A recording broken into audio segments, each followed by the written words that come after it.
আসসালামু আলাইকুম সবাইকে। চলে আসলাম ফতুল্লাহ স্টেডিয়ামের পূর্ব পাশে একটা হাটে।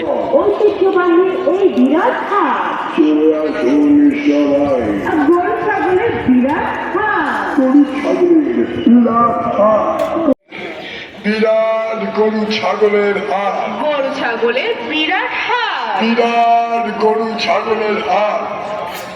সম্মানিত ক্রেতা ভাই বোন বন্ধুগণ, প্রচুর গরু আসছে, বাট মাইকিং অনেক চলতেছে, যার কারণে আসলে কথা বলতে পারতেছি না। আপনার আমার সবার সুন্দর একটা গরু। চিরচেনা মানুষ এই পাশে কিছু বলদ আসছে। ভাই জনাব আরিফুর রহমান, এই হাটটা আগেরবার একটা গ্যারেজের ভিতর হয়েছিল, তবে এখন একটা মাঠের ভিতর। আসসালামু আলাইকুম। সুবিশাল বলদ। বিরাট গরু ছাগলের হাট, এই হাটে এখানে দাউর দামাদামি চলতেছে, চলেন দেখি। সুন্দর একটা ক্রস। বিরাট গরু ছাগলের হাটে লামাপাড়ার মাঝি ফতুল্লাহ নারায়ণগঞ্জে বিরাট গরু ছাগলের হাট, বিরাট গরু ছাগলের হাট।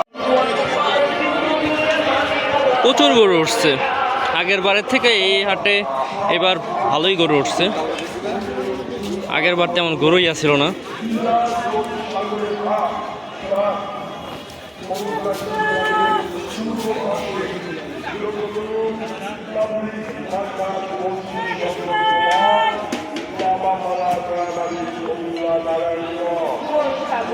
অনেকে গরু দেখতে আসছেন। কেনার মানুষ হয়তো কালকে আসবে, আজকেও আসবে রাতের ভিতর।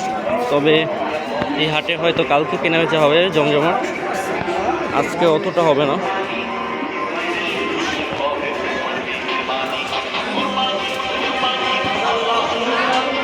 গরুর পাগলামি।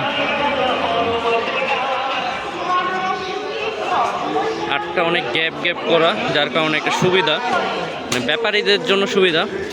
কোনো প্যাক কাদা নাই, প্রচুর বালু ফালাইছে প্রচুর, যার কারণে পানি ওঠার কোনো ওয়েই নেই।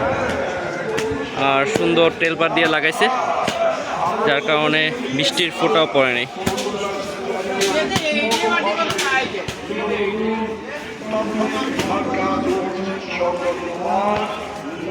এই হাটটা অনেক মানে গুছানো আছে, সত্যি কথা বলতে।